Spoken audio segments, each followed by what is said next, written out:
Assalamualaikum warahmatullahi wabarakatuh. Tapi pun salam semangat untuk kita semua. Harus kita semangat, semangat, semangat.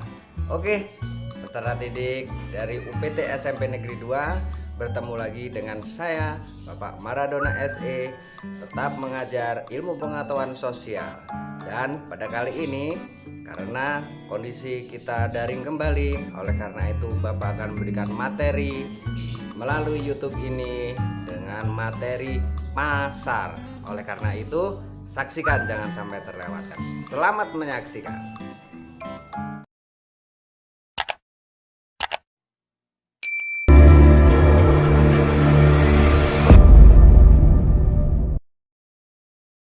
Pasar. Pengertian pasar secara sempit adalah tempat kegiatan jual beli barang atau jasa yang dilakukan oleh pihak penjual dan pihak pembeli. Adapun dalam memenuhi kebutuhannya, manusia berupaya untuk memperoleh barang dan jasanya yang sebagian besar disediakan oleh pasar. Jadi, jika kalian pergi ke pasar, maka kalian akan melihat hal-hal yang sangat penting dalam pasar. Di antaranya berbagai jenis barang dagangan, adanya penjual dan pembeli, serta tawar-menawar dalam transaksi jual beli. Kalian tentunya pernah ke pasar kan? Oke, kita ke materi selanjutnya, yaitu tentang fungsi pasar. Fungsi pasar terdapat 3 fungsi.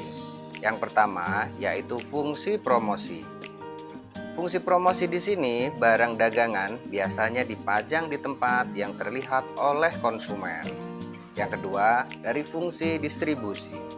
Lancarnya distribusi barang dan jasa menunjukkan berfungsinya pasar secara baik. Bila pasar itu tidak berfungsi distribusinya, maka itu dikatakan fungsi distribusinya kurang baik. Yang selanjutnya, yang ketiga, yaitu fungsi pembentukan harga.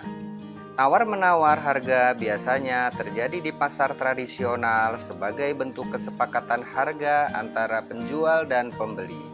Pembeli biasanya membeli barang dengan memperhitungkan kegunaan dari barang tersebut, sedangkan pedagang memperhitungkan laba yang diinginkan. Selanjutnya, yaitu peran pasar. Ada beberapa peran pasar yang dimiliki adalah sebagai berikut. Yang pertama, sebagai tempat untuk mempromosikan barang. Yang kedua, sebagai tempat untuk menjual hasil produksi. Yang ketiga, sebagai tempat untuk memperoleh bahan produksi. Yang keempat, memudahkan konsumen untuk mendapatkan barang kebutuhan. Kelima, sebagai tempat bagi konsumen untuk menawarkan sumber daya yang dimiliki. Yang keenam, sebagai penunjang kelancaran pembangunan. Dan yang ketujuh, yaitu sebagai sumber pendapatan negara. Dan selanjutnya, yaitu syarat-syarat terbentuknya pasar. Apa sih syarat-syaratnya? Yang pertama, terdapat penjual dan pembeli.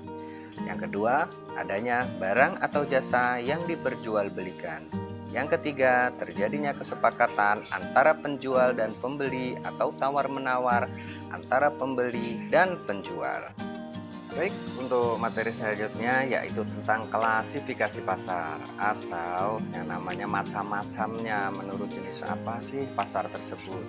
Yang pertama, menurut jenis barang yang diperdagangkan.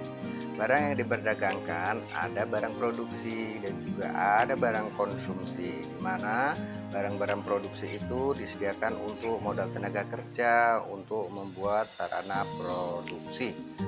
Kecuali untuk yang konsumsi itu misalnya untuk kebutuhan sehari-hari, misalnya pasar buah-buahan, pasar ikan, dan supermarket. Yang kedua, menurut wujudnya. Wujudnya itu ada dua, yaitu pasar abstrak dan konkret.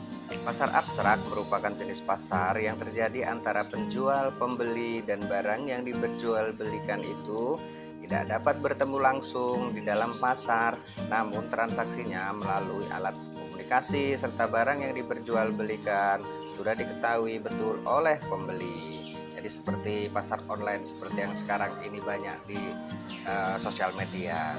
Selanjutnya, menurut strukturnya yaitu ada dua, yaitu pasar persaingan tidak sempurna dan pasar persaingan sempurna. Di mana pasar persaingan tidak sempurna dikatakan sebagai pasar penjual dan pasar pembeli yang memiliki kebebasan dalam menentukan harga sebagai pasar.